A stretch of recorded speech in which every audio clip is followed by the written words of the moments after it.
Before we get into this episode, Mike and I want to thank you for being part of this community.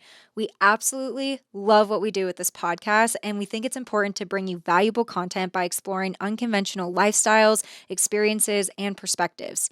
We are continually looking to improve the listening experience, and we want to bring in some of your favorite guests. We have a favor to ask, and that is if you can follow wherever you watch or listen so we can continue improving the show.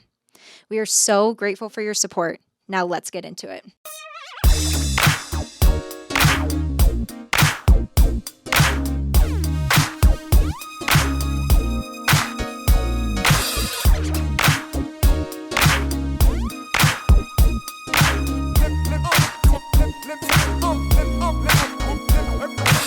What's up, lovebirds? It's Mike and Kenzie coming to you live from the 775. And happy Valentine's Day. Today's episode, we give our mediocre advice and opinions on how we feel about Valentine's Day. Dating apps, if they're ruining the dating culture, helping the dating culture, dating in your 20s, and making it work. But first, we will start with our failing forwards, as always. But this time, we're going to do it a little bit differently. We are going to point the finger at each other and tell each other what we failed at in our relationship. So, do you want in the most loving way possible? In the most loving way. Yeah. Well, happy Valentine's Day, first of all. Happy Valentine's Day. Do you feel loved today? Yeah. Now let me tell you what you've ruined in our relationship. I think that one of the biggest failures in our relationship that I've seen you work on as well is letting your feelings get in the way of the moment. And so you get so caught up in whether it's anxiety or frustration or anger that a beautiful moment is no longer fun. You're just like, well, I'm ready for it to be over. And there have been, a handful of trips that we've been on where it's like the entire trip isn't ruined, but I'm one of those where it's like, okay, this moment sucked. Let's move forward. Like, I'm a very avoidant personality when it comes to shit like that. So I'd rather deal with it, move on, and just have a good time because we're paying money to be there. So, let's have fun. Right. And I think that you've worked on that a lot. And I've noticed a specific shift. There's a little timeline. I don't know if you want to talk about it, but I think it's related. I can talk about it. All right, go for it. Tell me why. So I feel like my birth control completely changed my mood. Mm-hmm. It was really hard to regulate my emotions with it, and I was on it for the first 6 years of our relationship. We're almost 8 years at this point, 7.5. And I noticed a complete shift after getting off of birth control. And I'm no scientist, so I don't know if this is true or not. I don't know chemically if this is true because I feel like nobody talks about it. But I truly feel like my IUD, I was on the Marina IUD, I feel like it completely lowered my sex drive.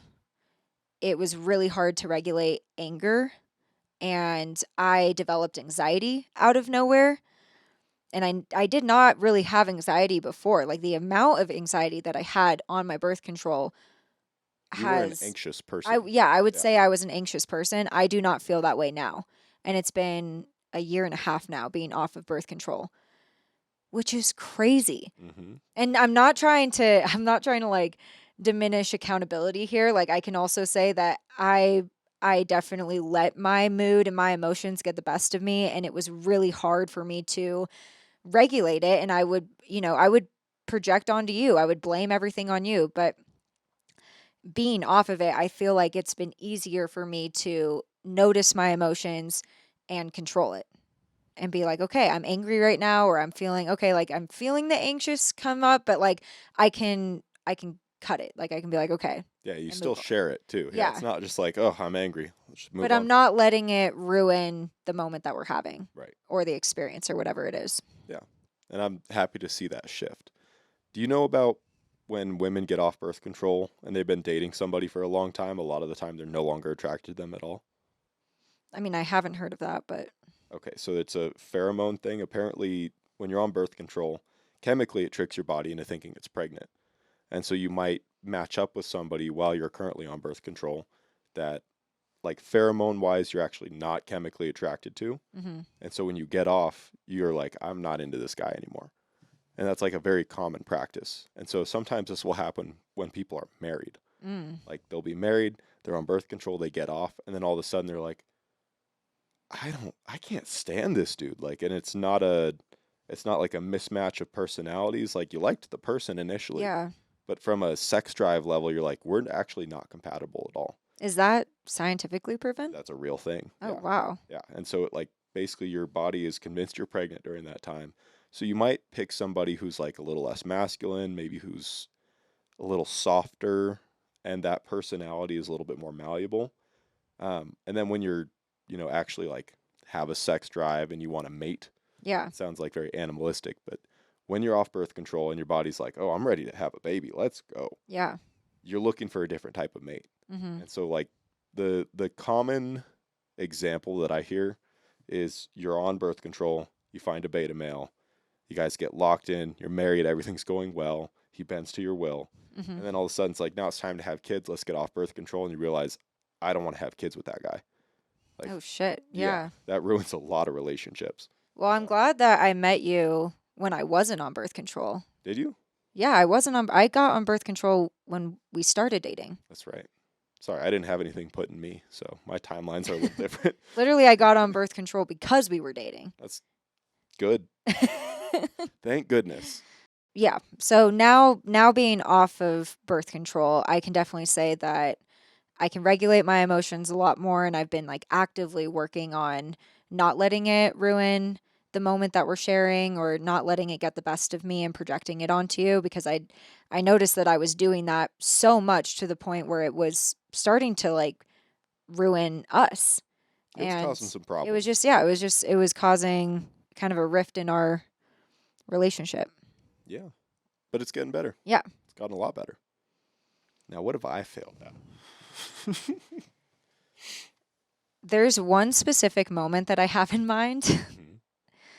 And it was, I think, a year into dating, and it wasn't on Valentine's Day. I think it was near Christmas. Was it on birth control? Yes. It was on birth control. Okay. But you had given me a toothbrush as a Christmas present. The toothbrush incident.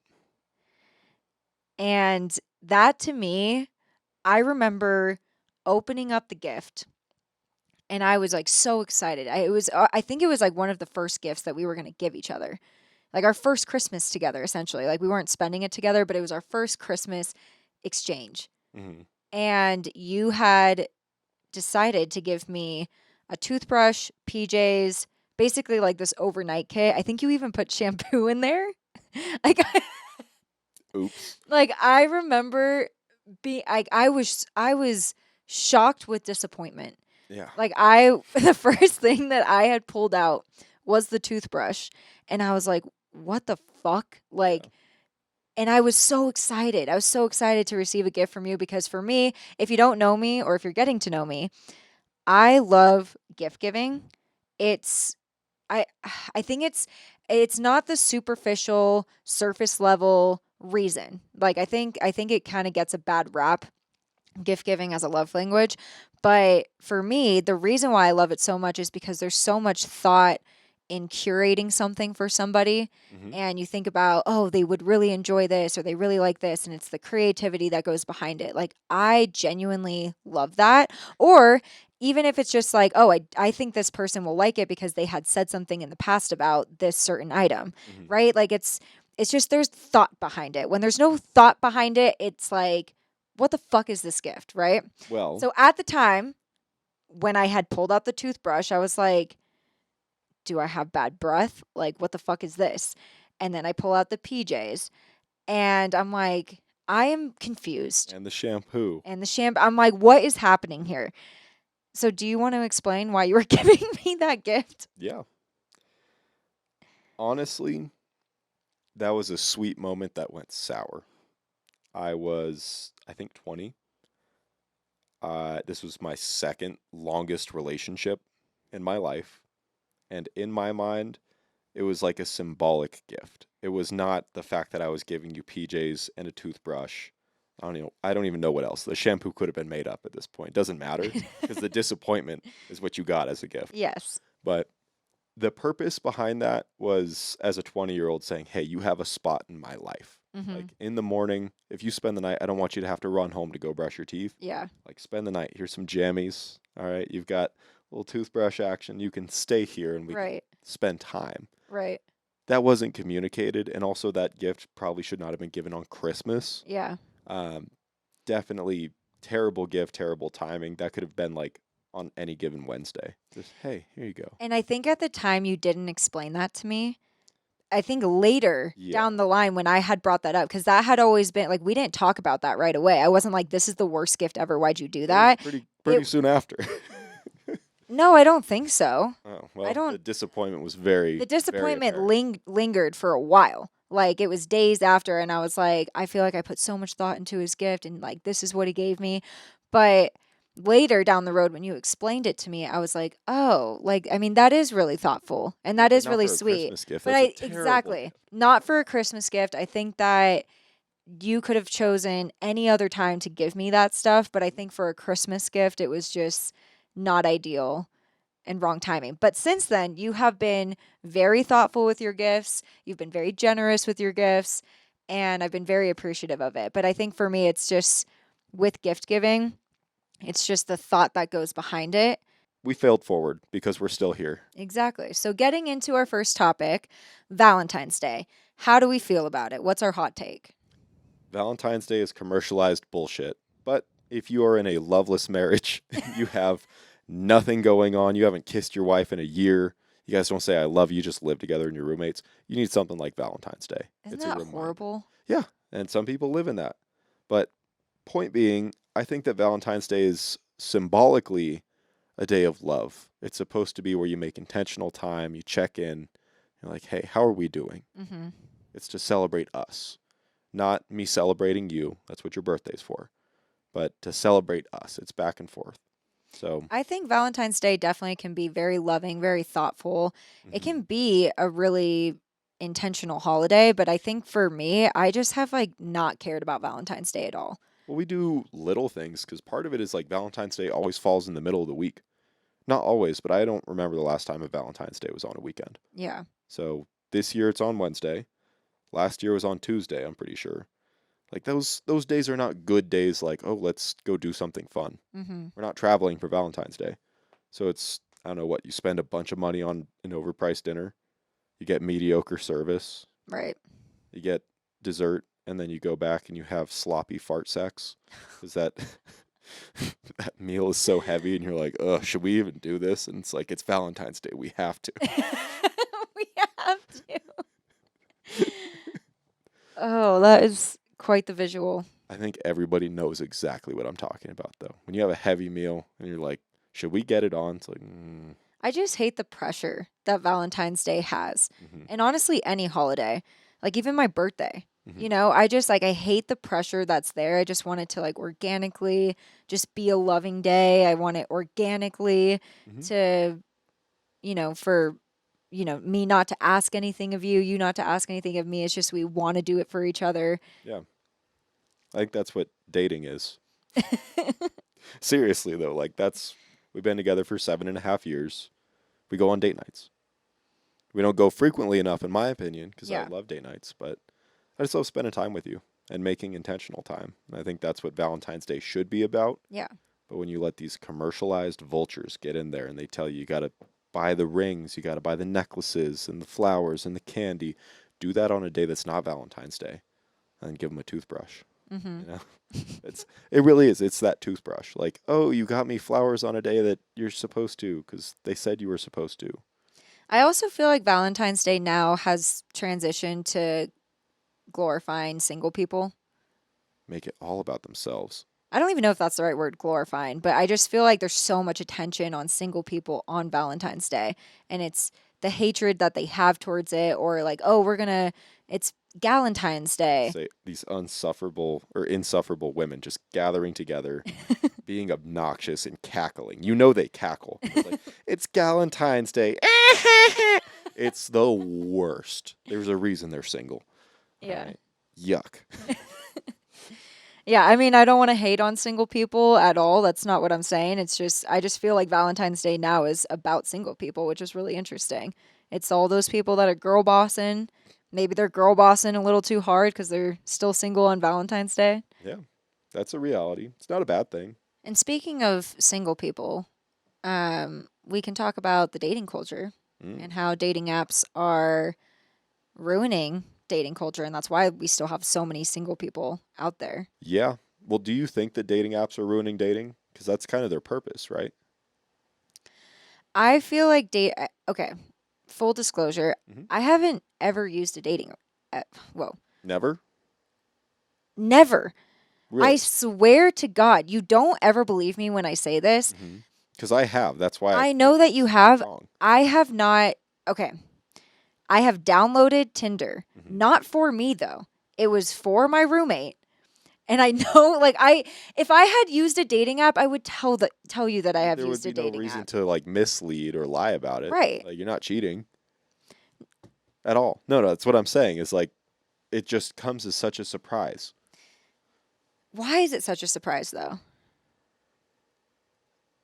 Like when dating You know apps what? came out, it was like our senior year in high school when they came out, right? I'm And gonna be then vulnerable and honest about why it's a surprise. 18-year-old Mike was horny and ready for love. All right. Not a relationship, but I wanted to meet some ladies. And dating apps literally expose you to hot young singles in your area. Like, otherwise, I don't know, you have to go out and socialize. Like, young singles. let's be realistic, okay? I Right. wanted to have sex. So at 18, I download Tinder, and I'm not going to meet half of these people within a 40-mile radius. Like, what? You walk up to somebody in Trader Joe's, like, you want to get out of here? No, that's creepy. Right. But you swipe on somebody, and they swiped on you, and it goes, it's a match. You're like, oh, you think I'm hot? I think you're hot. Let's move all that shit out of the side. You want to go on a date. And you get to talk with them. Now, But in the back of your head, I need to know this. sex. Right. Yeah. That's dating. What's the point of pursuing somebody? Because I Love? think I think what the dating apps, like from what you're saying, Hmm.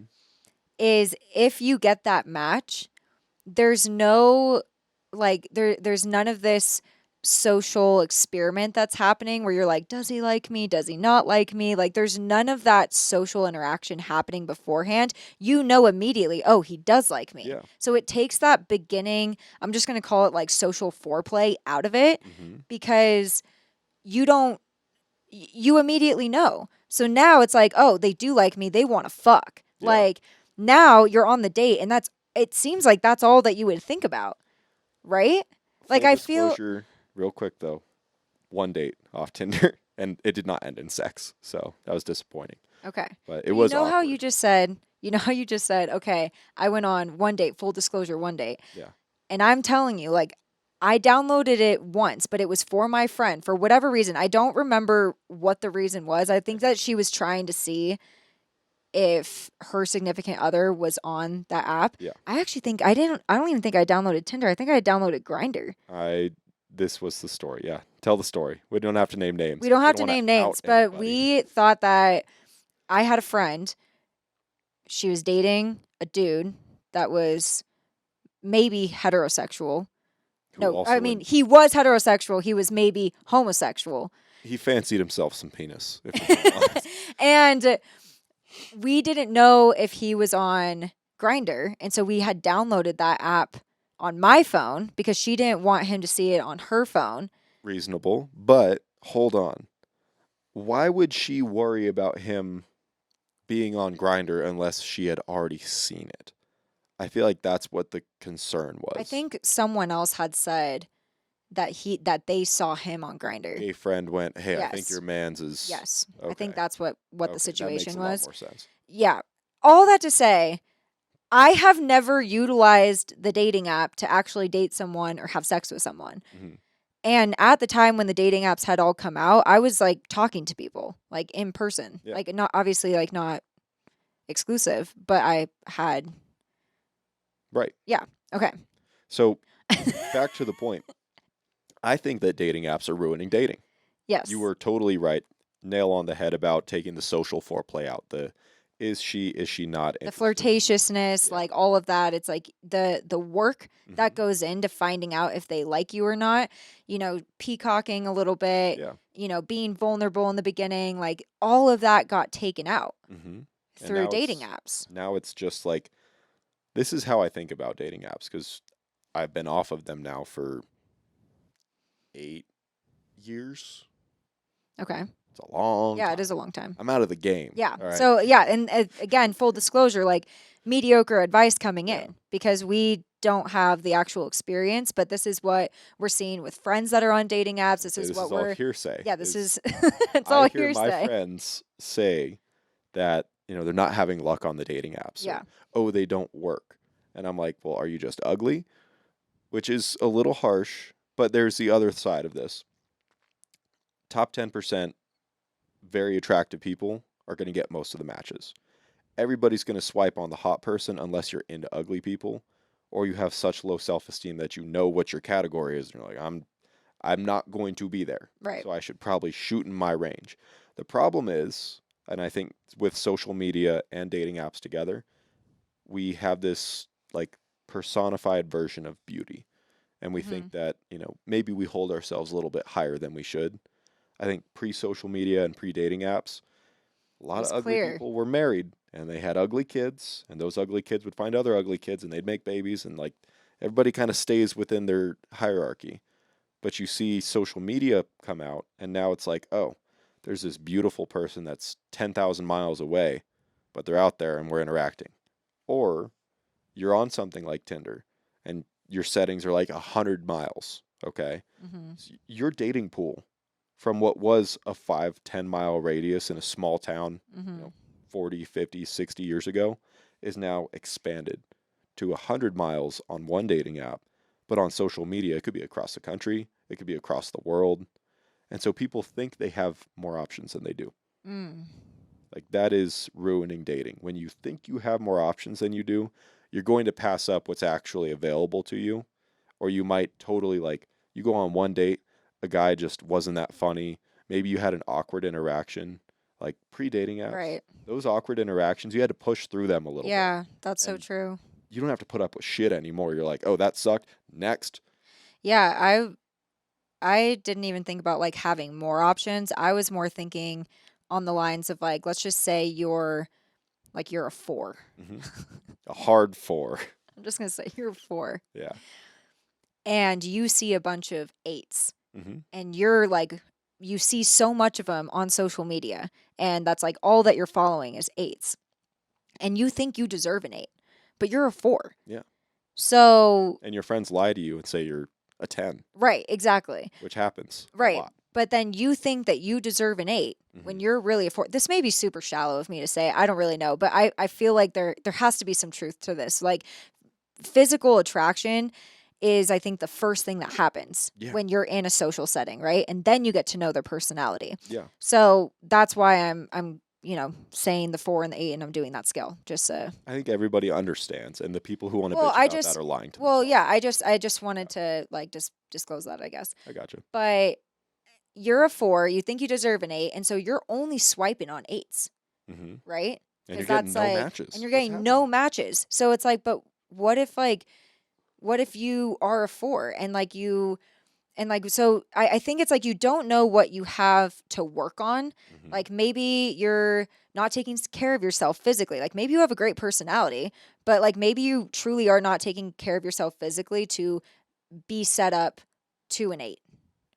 And so Yeah. they're only swiping on these 8s. They're like, "Oh, yes, yes, yes." And then they get depressed because no one's matching with them. And suddenly the dating apps don't work. Right. Point proven. I rest my case. I don't know. That was like a long-winded answer, but yeah, I think that there's multiple things happening with the dating apps and how it's affecting our culture, but I also think it's affecting us socially. Hmm. And that's just with any online shit that's going on. Like that's social media. Well, speaking of social media, one of the things that attracted me to you was that you're not out there advertising all that ass. Mm-hmm. It is gross that I see, and let me rephrase a couple things. I don't want to get misconstrued here. Somebody's going to post a thirst trap. They know they look hot. They're getting attention. It's purposeful. Right. It's not look at how much I love myself. It's look at how much people love my butt. Okay? Mm-hmm. Everybody likes it. Can't lie. You see a hot body, you go, nice. You don't have to like it, right? Guys, you're in a long-term relationship. Don't like it. You go, oh, nice, and you keep scrolling. It's disrespectful if you're just like, nice. Right. Double tap. Yeah. But People in relationships, specifically women, maybe married women too, post thirst traps sometimes. Mm-hmm. You don't do that. That's literally what I found so attractive because I was like, you have this air of mystery to you where you're fun, you're outdoorsy, you advertise that, but you're not advertising what you're hiding under all this. Mm-hmm. And there's like a level of privacy. It feels more intimate and more personal. Not to say like you're mine or anything like that, but that's how Mm-hmm. it feels. It's like, we are each other's. Yeah. When if you were doing that, it feels like you're advertising to other men Mm-hmm. so that in case this doesn't work out, you've got a couple on the roster. Yeah. And that's how I see it. When I see people posting thirst traps, men and women, and they're in relationships, like yes, there are photos where you look good in, but at the same time you're putting little like feelers and trollers out there like just in case. Right. DMs, I won't answer them yet. Yeah. Like I see that. I think there's both sides though. Mhm. Like I think that because I see you do this too, where you'll post like a shirtless photo or video of you when we moved to Reno, you posted like a shirtless photo of you like carrying weight up Yeah. the mountain, Yeah. right? I have no Somebody's going to look at my social and they're going to see that's gone. And I'm going to look like such an asshole because I was like, that's gay. And I deleted it. You did delete it? I'm pretty sure. Oh, I'm I going didn't. to after saying that. Go Okay, on. but what I'm saying is that I think there's both sides where like you do think you're hot Mhm. and you want to show off your body. And I think that's completely okay. Like, yeah, if you're intentionally posting like, you love your body, whatever, but I think like when you hide it behind, oh, look at this beautiful sunset and my ass, Mhm. and it's more of like I don't even know how to explain it. Gosh, Can't the have the words sun are and the moon in the same picture. It does not work. I think that I do think that there are people that are intentionally posting because they're like, I know I'm hot Mhm. and I'm going to post this. And then there is like a disrespectful post where you're just like, okay, I'm posting myself in like lingerie or I'm posting like Mhm. a really like sexy photo of myself where I know a bunch of guys are going to like this. That's it, there is a line. I think there Yeah. is a line to posting, and like people may not say that like, oh, post whatever. No, I think that there's respect and there's disrespect when it comes to posting. And I feel like, for you, if you're posting like your workout videos and you shirtless or like, oh, the carnivore diet, like you would do that all the time.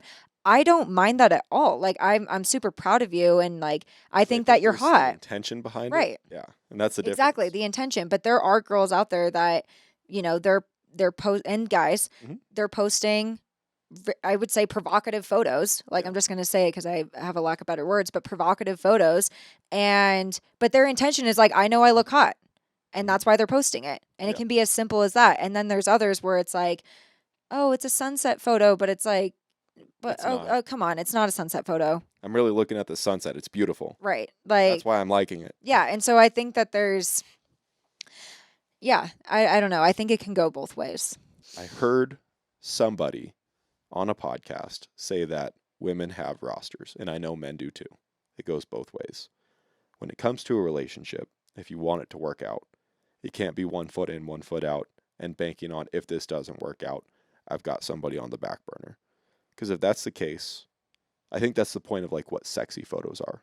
Mhm. Like I feel like that's kind of what it's doing is this person liked it, they're kind of hot. This person like, okay, I got some options just in case. Right. Like that's how I see those photos. Is like Mm. you're building your roster, and I think that women have a wider roster availability than men do Mhm. because it's very creepy in my opinion for like men to put that shit up because you're going to get a lot of gay dudes like thirsting under you instead of women. It's not going to be like, "Oh my god."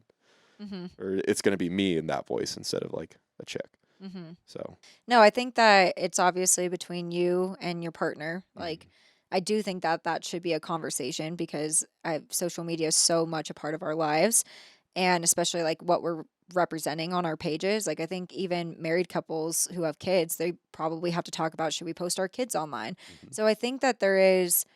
I think it's worth the conversation for sure because you don't know how it's making your person feel when you are posting that, you know, posting And those types of pictures. I wonder how frequently like have you ever heard somebody say like, "Oh, my boyfriend doesn't like when I post this or he doesn't want me to post something Yes. like that." Yes. So, initially my mind goes to like that's a controlling significant other. Yeah.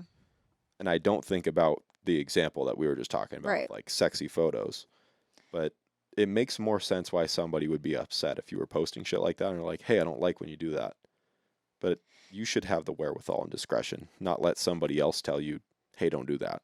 Yeah, I think like you don't want to do that because again, like we talked about, it's like why are you posting that picture? Like what is the intent of that? Like if you are literally posting a picture of like your ass is out, your tits are out, like you're half naked basically. That in a way I feel like is inviting other dudes to see a part of you Hmm. that maybe would be more private in your relationship. Or maybe your relationship is like, yeah, we both like being naked in front of everybody and we both like being like again, it really is up to the individuals and the relationship that you're in. I Hmm. think for us, like that is a sense of like a little bit of privacy, like with us, that I wouldn't want my like I wouldn't want random dudes like seeing me in that pose or in that Yeah. type of photo. Yeah. That's It's why just different. It's just like attention for me. I think it's like I don't really like that type of attention I want from your attention. strangers. Yeah, I want your attention. So it's like I think that it's a conversation that needs to be had with the person that you're in the relationship with. Yeah. A little bit about dating in our 20s. There's a lot of expectations from family, from friends, mainly because we've been together for so long, but also at the stage of life that we're at, right? Yeah. We started dating when we were 19. I don't expect us to get married in 2 years' time. If we started dating at this point, do you think that would be much more of a conversation of like, we should probably talk about Oh marriage? yeah. Definitely. Because it feels like we're at that stage in our relationship now, Right. but we've been together for 7.5 years. Yeah. So, And everybody's timeline is different too. But yeah, we met when we were 19. We were going through school together. We went through post grad life and not having a plan together. hmm, And then we went into moving in together stage and COVID and, getting like our first long term real jobs. Like we've gone through long distance and then back together and then long distance again. Like I feel like we've definitely had our relationship tested. I feel like it's been hammered into iron from all of those tests. Yeah, and I think we're still and obviously we're still going through it, but I think the thing that's bothered me is the expectation of marriage of like, "Oh, well, you guys have been dating so long, like why aren't you married yet?" Hmm. And I'm like, "We just met when we were so young." And so I still feel very young. Like marriage just seems like I have felt so committed to you since the beginning of our relationship. Same here. And I don't necessarily feel like when I think about marriage, I think about, oh my gosh, okay, then comes the wedding and then comes like a ceremony and a honeymoon and like all of these expenses Hmm. right now that I feel like I'm not ready for that. It doesn't mean I'm not ready for a life with you, but it's like I really want to make our wedding special and memorable. And I would like to have all of our family and our friends there to witness that and to celebrate us together. So, I don't feel like I want to get married right this second, right now. Hmm. But in a year's time, when maybe we've saved up even a little bit more money, yeah, then I would. But I think this pressure that I have felt in our entire relationship from friends and family has been extremely annoying because I'm like, let us be, you know? Like, leave me alone. Like, I want to do the things that I want to do. And yes, people can ask their questions and it's a fair ask. We have Hmm. been together for a while. I'm not annoyed by that, but I think it's just the pressure of like or maybe not the pressure but the judgment that we should already be married. And that part I can't stand cuz I'm like it's our relationship. Like let us do like we're not bothering you by doing whatever we want to do. There's an expectation with this level of, or I guess this long-term relationship where it's like, why aren't you guys married yet? Yeah. And being totally honest and vulnerable, like, I've got to cancel some debt. I need to make more money. Coming to the table like a man is supposed to provide and protect and also love and be like your spiritual protector, all of these different things. And there are certain benchmarks that I'm not hitting yet where being your husband does not feel worthy. Mhm. Like, I know that emotionally, I'm already bonded to you. Mhm. Spiritually, I'm bonded to you. We are together. There's no question about Yeah. that.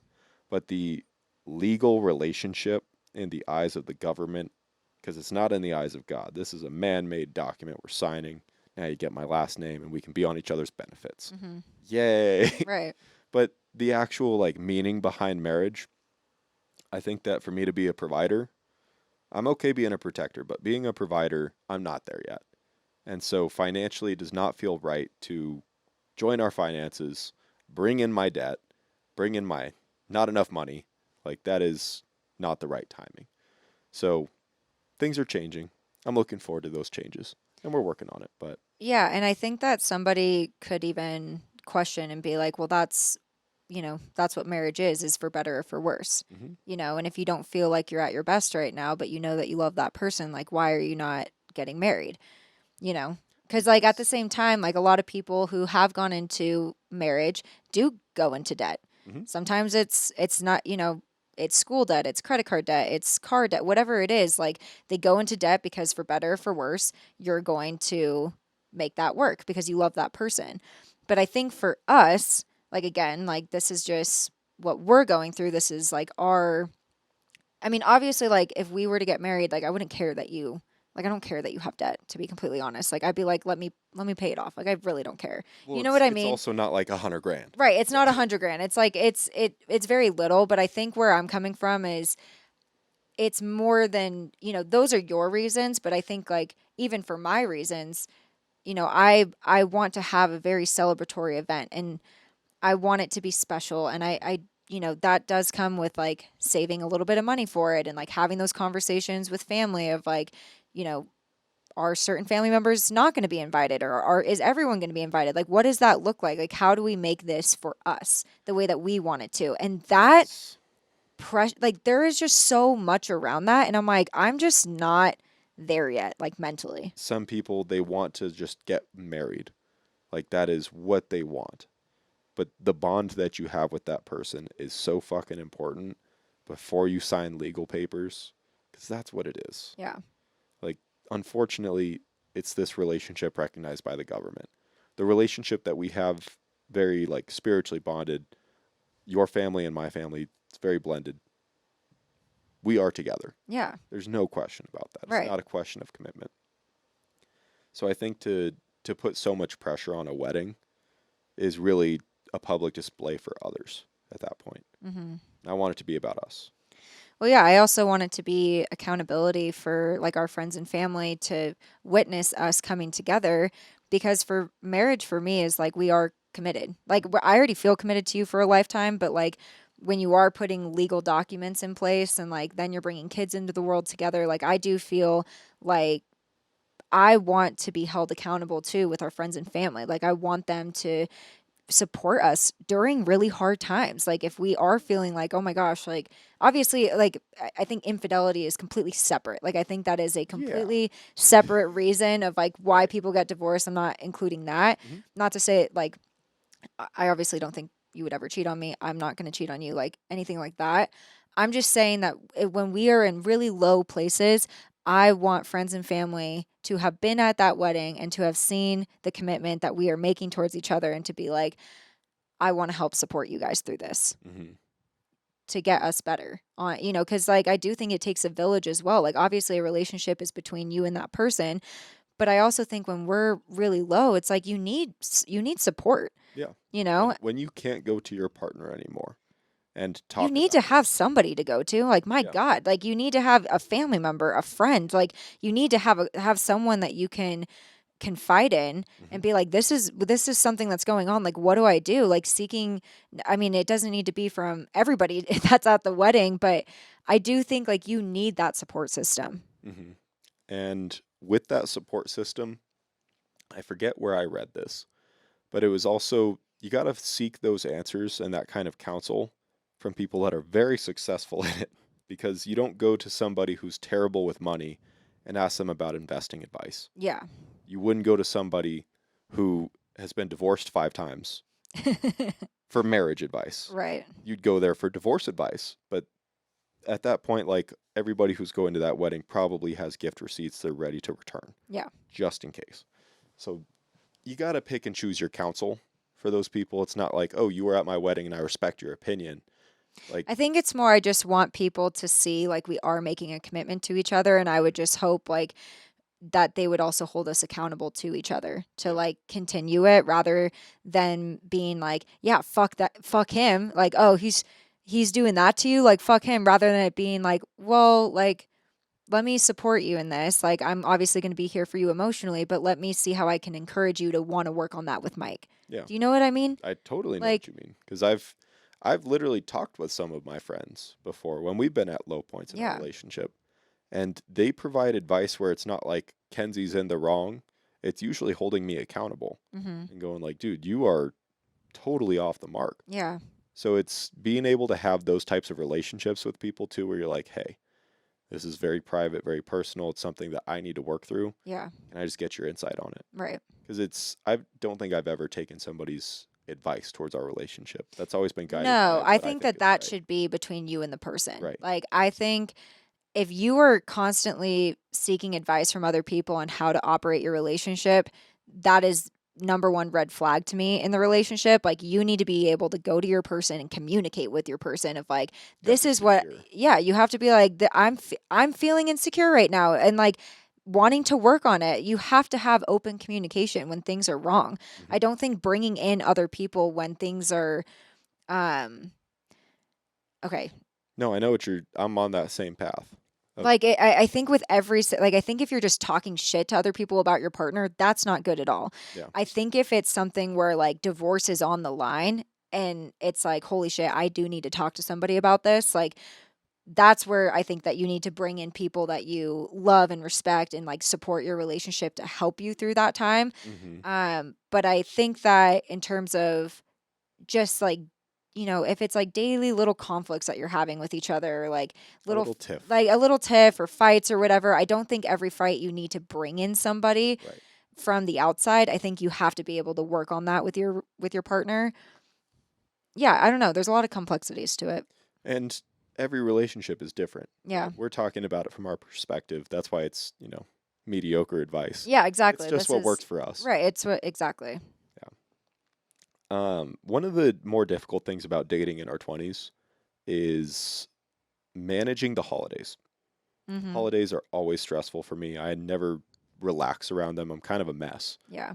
And part of it is like with a divorced family, it's already splitting time, right? It was, oh, I'm at mom's this holiday, then I'm at dad's this holiday. Mhm. And then both my parents move across the country. They're Yeah. divorced, they go one way, goes another.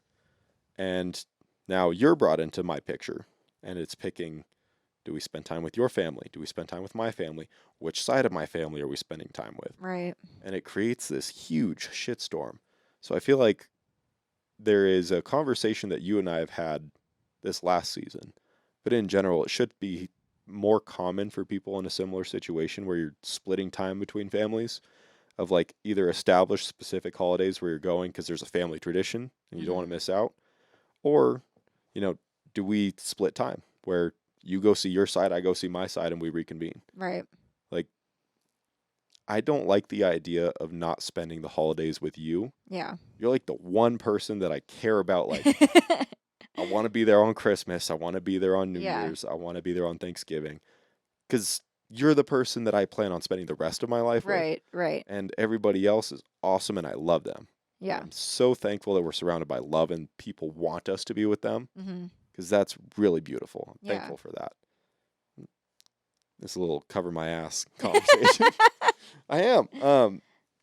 But God, is it so fucking stressful? And it doesn't Yeah. have to be. No, it really doesn't have to be. And I think there's a lot of pressure of like, oh, I would love to see you more and oh, I would love to be with you. And it's like, no, like I want to be with you too, but I think it's also understanding the circumstance of like where we're like our position. Hmm. Like a lot of people and like wow, what a great position to be in. Yeah. Like honestly, like I feel very loved by my family and by your family. Like I think that we have a lot of people that want to spend time with us and it's amazing, but holy shit, is it stressful? Like it feels like you have to just pick and choose and then you're disappointing someone. Yep. But I think at the end of the day, like how I view it is like someone's going to be disappointed, somebody's going to be upset, and that's just the way that it goes, you know? And my presence does not, or my lack of presence does not ruin the holiday. Yeah. Like Christmas doesn't happen because Mike's there, and Christmas still happens because Mike's not there. Right. Like, it's okay.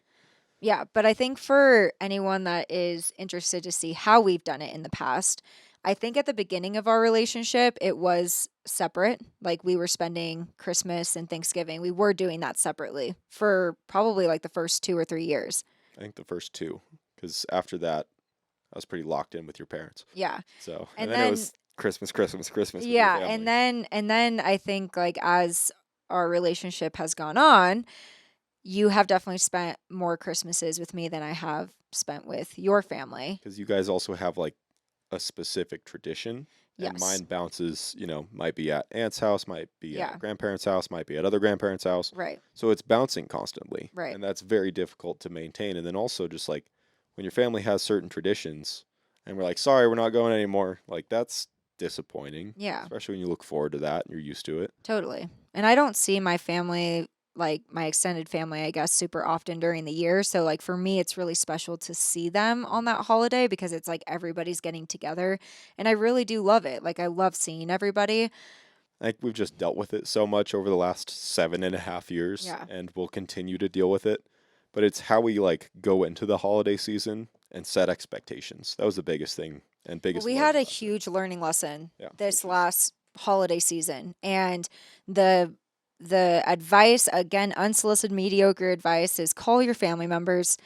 communicate. Communicate. Like I think that, people, I think what I notice is like people just maybe didn't know that they felt loved by me. And so it's maybe me making a little bit more intentional time calling them. And also it's a two-way street. So you got to call me too. Like if you want to spend time with me and you want to hang out with me, like you got to put intentional time as well. Call me, beat me if you want to reach me.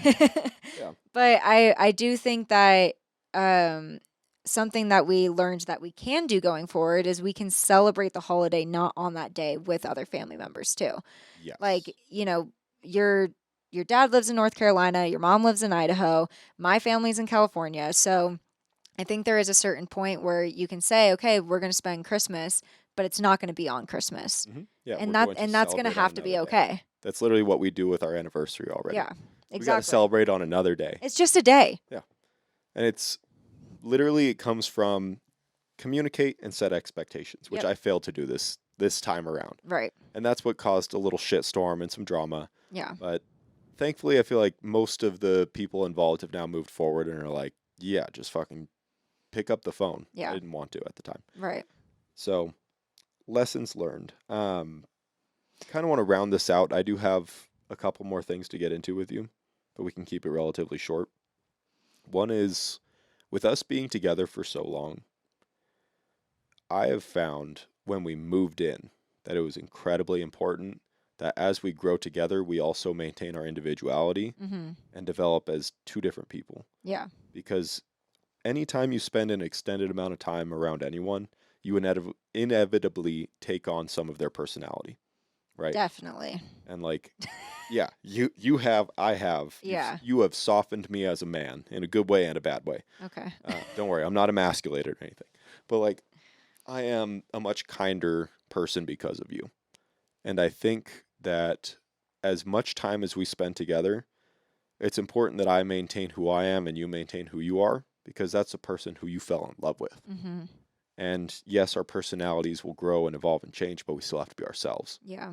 So when you think about something like that, what do you do for yourself that, you're doing your own growth, you're investing into yourself, your independence, and what makes you you so that we can separate and still be strong individuals? Yeah. I feel like I want to start this off by saying I did feel lost in our relationship. And I felt like you were more of an individual than I was. I felt like I started taking on a little bit more of your traits. And I just felt like, who am I? Like, we were spending so much time together. Mm-hmm. And there was at one point where I was like, I don't even know what I like. I don't even, like, you took over my Spotify. I, like, didn't even know the music that I liked listening to anymore because we were combining, like, certain things together. And it honestly happened when we moved in where I felt like, okay, you're pursuing jujitsu and you love like painting and like I felt like I knew who you were, but I wanted to keep learning who I was. And so when you started being very strict with like your commitment to fitness and all that kind of stuff, I was like, well, I obviously am really interested in fitness, but I don't want to just keep going to the gym with you. And like, again, that's another thing that we do together. Like I have to work out separately. Like I need something that is separate. Well, you need your own time. Right. I need my own time. And like, I have always loved working out. Like, in general, I loved fitness, but I didn't really feel like I loved going to the gym. And I got super into CrossFit. Like, it was just I was like, you know what? I'm just going to go try it. I know that you're not going to be super into it, but I'm going to go by myself and I'm going to try it. And that was really big for me because I felt like I had always started, like, at this point, we're 4 years into the relationship. Yeah. Yeah, 4 years into the relationship.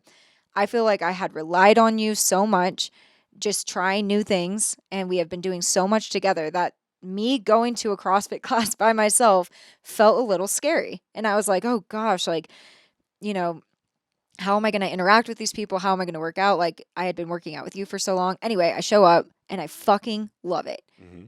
And that was literally the start of my individuality in this relationship, I felt. I don't think so, but I think it was a restart of it because you would. That's a good point. Yeah, Okay. yeah, you were It would yourself be, before. yeah, it would be a restart, and maybe it's like a rebirth of who Kenzie is. Mhm. And it's allowing myself to also explore things that I like and try new things and being confident showing up by myself, because a lot of single people actually have to do that. And I don't think, like, this is really interesting because I feel like we do have a lot of single friends that have talked about actually getting more comfortable being alone and by themselves. Yeah. And I have felt the exact opposite. I actually hate being alone. And I feel like I literally, like, just the other day when I was home by myself for like 30 minutes, quick change, someone knocks on the door and I'm so scared to answer the damn door. And it's not like it's late at night either. It's No, like but I was literally like, I was so scared. Like, oh my gosh. Like that. Okay. And still a work in progress here. Like, I'm still working. I'm not saying that I'm perfect. However, I feel like how I am able to stay an individual is by pursuing certain creative outlets, pursuing fitness stuff like on my own hmm and doing things by myself. And I see that, and I love that you have things that are yours. Yeah. Like I love that I have things that are mine. I'm an only child, so I'm very, very like particular. Like this is mine. Yeah. Don't touch it. I'll put things in specific places and it like belongs to me. Almost Yeah. like food or a book. It's a Mhm. weird thing. And I think I've gotten better about that with us living together. Yeah. But having things like jujitsu and comedy where we are not interacting at all Yeah. is so healthy. Because then we have stuff to talk about with each other. Oh my Yeah. gosh. Like, there was literally a point where it's like we didn't even know what to talk about with each other because we had talked about everything, done everything. Like, Mhm. we had to come to the table with, like, oh, this is what I did today. And Yeah, this new was interesting. Like, experiences. yeah, exactly. I also think us working from home together during Jesus, that that period of was rough. time, oh my gosh, Well, that was scary. I know I'm not the most fun person to hang with 24/7. Like, I love myself, but even I get annoyed with myself. Yeah. So I can only imagine like 24 hours a day, it's you and me all the time. Same conversation. Like you know all my bits, you know? Yes. You're not getting surprised by Yeah. anything. It's predictable. And that predictability I feel like is poisonous cuz it makes a relationship stagnate. Mm-hmm. And that's where people start questioning and they're like, should I even be in this? Yeah. You know, we've had that conversation previously where it's like, should we do this? What are we doing here? Yeah. And it was realizing like we were growing so strong together that our individuality was kind of weakening a Yeah. little bit. And I feel like we have this really healthy balance now. And we get to do a podcast together. Exactly. Yeah. Yeah. Another thing I want to touch on individuality is I think what we've done really good at, especially with our friends, to the point where I think some people are like, are you guys even together? Yeah. But I feel like we've done a really good job about being individual friends to our friends. I don't know if that just made sense. Yeah. About being, wait, what am I trying to say? About having individual friendships. hmm Like I'm friends with your friends, but you have your friends. Yes. And you're friends with my friends, but I have my friends. And then we have friends that are together and they're But we our have friends. individual relationships with them. Like, I Yes. think that's where, like, I'm okay being alone in a room with, like, Kevin, for example. Mhm. Like, because we have developed an individual friendship. Right. And it's not like when our friends come hang out with us where it's like we're specifically an item together where they feel like they have to talk to both of us. It's like, no, I can go hang out with them individually. You can go hang out with them individually because we've developed that type of friendship. I Does think that make that's sense? yes. I think it's also a sign of maturity and security within the relationship to But not we've make had that since someone, the beginning. well, it's making sure they don't feel like a third wheel. Right. Okay, that's exactly what I was looking for. Like I have been in a relationship previously where it's like, oh, I made my friends feel like the third wheel. And the feedback that you get from your friends when that happens sucks because Yeah. you're like, oh man, you are totally right. Right. And then they're looking at you like you're pussy whipped and, you only care about her, bro. Yeah. And it's not good. No. It's not good for your friendships. It's not good for your relationship. But that's also effort. Like, I had to put in effort with your friends. You had to put in effort with my friends to get to know them on an individual level Hmm. to develop that relationship. Like, if I didn't ask my own questions and, like, you know, Take a vested interest. yeah, take a vested interest in your friends, like, I wouldn't have that type of relationship. But it's like I wanted to do that because I don't want people to hate hanging out with us. I want people to love hanging out with us because they feel like, oh, I'm going to hang out with my friends, not like, oh, Hanging out I'm with I'm Mike and third his wheeling. girlfriend. Right, exactly. Mike and his girlfriend, or Kenzie and her boyfriend. Like, I want it to feel like we're all hanging out as a group Hmm. together. There is something with that it's toting this weird line because we've been in a few social circumstances where people don't recognize that we're actually together, and that bothers me. Like it really does. It gets right under my skin where they're like, "Are they even dating?" Like I don't like public displays of intimacy like that. I'm Hmm. not trying to be all over you in the club. I'm not trying to be all over you in general. I want you to be free and go live your life as long as you come home with me, you know? You're my lady. You better Yeah, come with me, but yeah, I don't need to advertise to the world like on top of you. Look, everybody. That right. it feels over the top and unnecessary. Yeah, I think public display of affection for me, like when I see it with other people, it makes me uncomfortable. And I don't know what that says about me. I don't know like what the underlying um what the underlining reason for that is, but I just feel uncomfortable when that happens, like when other people are doing it. And it's like, it's cool. No, like I want you to like love and kiss your partner. I think when it's so over the top touchy, where I'm like, is that really necessary right now? Like, Hmm. we're all just hanging out here. Like, why do you have to be like all over him or Yeah. all over her? Like, I think it's, It's like, are you guys about to have sex? yes, Yeah. that like to the point where I'm like, are you horny right now? Because now I want to leave the room. Yeah. Like, I'm uncomfortable. Am I Like, intruding? yeah. Like, it just, I don't know, that part for me, I'm like, it's just so unnecessary. And also, like, I want to hang out with you, like, as again, as individuals. Like, I think there's, I don't want to feel like, yeah, like I'm intruding. Hmm. Yeah. It's just something I wanted to mention because it is a weird fine line that I feel like we've strayed so far away from public displays of affection Yeah. that people do have that question sometimes if we're going out to a club. I don't necessarily feel like I need to always show that Hmm. in order to express my love to you. Like, I know that I love you, you know that you love me, and like, if like I don't want to have to like make out with you. Like, I think the like I You don't don't want to have? like no I I know. okay, well, I know. I don't feel the need to like make out with you to show other people that we're together. I think it's more of like when we show public display to each other, it's for each other. Yeah. Like, it's not a show for other people. It's not performative. It exactly. And I think that's where like, you know, holding each other's hands. Like, that's something that's super sweet, really simple, and that means a lot to you. Like, physical touch means a lot to you. So it's like, I'm going to do that to show you like, hey, I love you and I want you to know that. Hmm. But it's not like I'm going to hold hands to like show the world we're together. Like, no, I don't care. Hmm. I don't care, truly. I think it has bothered you more than it has bothered me. It's just like, I don't I can see care. that. I also think us doing this is the virtual version of holding hands and going, "Look, world, we're together." We're It's working us. together. Yeah. Even So, though, yeah. But I think to kind of end this, just because this has been what an episode. I mhm. mean, a lot of ups and downs and roller coasters just like a of relationship. words.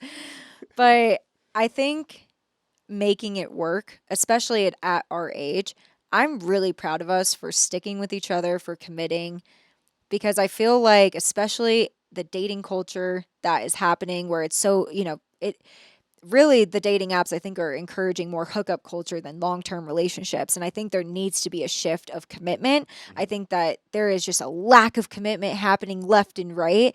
And it's like you can swipe right, have sex immediately, instant gratification, but it's like everyone when I hear other people like I want to be in a relationship, I'm like there's a lot of fucking work that goes into a relationship. Like it's not just all roses and butterflies and rainbows and like sex. Yeah. Like if you think that just being in a relationship you're just having mad sex all the time, like Do I have news for you? yeah, I don't know. That was just like such a tangent moment for me, but I feel like there's so much work that goes into it. And I think that's like the beautiful part of being in a long term and committed relationship where it's like you want to be with that person. Like that's a concept in it of itself. It's And if rewarding. yeah, and it is rewarding, but like commitment is a fucking concept. Hmm. And if you are already not that kind of person, then a long term relationship might not be for you, honestly. If you are not ready to commit and you think about cheating already and you're not even in the relationship, maybe you shouldn't be in one. Maybe you still got to work on yourself because being in a relationship, that means like you're not cheating.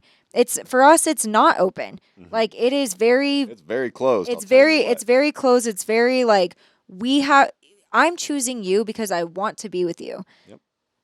And right back at you. Somebody wants to be in a relationship, they have to do a lot of like personal inventory on what matters to them, what their boundaries are, what their values are, so that they know what they're looking for. Because in this hookup culture that you mentioned, with all the dating apps and just how fast society is going, Yeah. you really do have to slow down and figure out what you want and set some standards. I think that's the ultimate thing that people need because there seems to be an erosion of standards every day. The bar falls lower. Yeah. I also wanted to say one more thing Yeah, go for it. cuz We're making good points, in my opinion. because I also feel like when we just spent time with each other at the spa. We went to the spa, we had a little date night. And we were playing this card game, this conversation card game for couples. Hmm. And one of the questions was, do do you think I have the potential to cheat on Are you you? capable of Or cheating? are you capable of cheating? You had asked that question to me from the card. And my immediate thought is like, yeah. Yeah, you're capable of cheating. I'm also capable of cheating, but that's commitment. Like we're choosing each other and we're choosing not to cheat on each other. Hmm. And I think with the dating apps and like the instant gratification and oh like I had one I had one dinner with this guy and it was really awkward and like so I'm not going to choose him anymore. Like the red flags, or yellow flags. I'm going to call them yellow flags. Like you go on a Hey, date and you have like yellow flags with someone, yeah. and instead of pursuing another date to kind of work through that, because maybe that person is actually a great person. They said like one thing, one wrong thing, or maybe it was like awkward for 5 seconds, but that's all you can remember. And you're like, oh, I can just go back on the dating app and swipe right and like find some other hot dude or find another person. It's like, He's actually on his way in 20 minutes. right. Yeah. It's just like, oh my gosh. We're interrupting this interruption with a very important request. If you like what you're hearing, drop us a like and hit that subscribe button so you never miss out. Now let's get back to the show. I think that everybody thinks, oh, the grass is greener on the other side. Mm. And I don't think that's always true because what you're what you may be lacking in this relationship, you might find in another relationship. But then there's going to always be things that are lacking in that relationship. And if you're never satisfied because you're never willing to work on something, then you're just going to be in this constant state of dating Mm. and this constant state of not being satisfied. And I'm not a relationship expert, but I also think like you being satisfied comes from yourself too. 100%. Like being comfortable with yourself, being confident with what you're doing, and then figuring out like what do I want that other person to add to my life? What can we be how can we be valuable to each other? I think that's a great way to end on it. Because, yeah, I think that sacrifice in a relationship feels scary for a lot of people, Mhm. but if you're willing to work on it because it is worth something to you, then you have to commit. Mhm. You have to be worthy of that ideal person. Like, as high of a standard as you set for others, you need to hold yourself to a very high standard so that other people are actually attracted to that. Mhm. And I think I hear some of my friends talk about the highest of high standards that they have, but I see how they live. Mhm. And I'm like, you got to raise your own personal standards before you can expect that of somebody Totally. else. Otherwise, you will never find a gratifying relationship. Yeah. So that's why fours are going after tens. It's so Rocking. true. All right. Well, shall we go get some Valentine's Day dinner? Let's make some chocolate covered strawberries. I like your thinking. Okay. I love you. I love you too.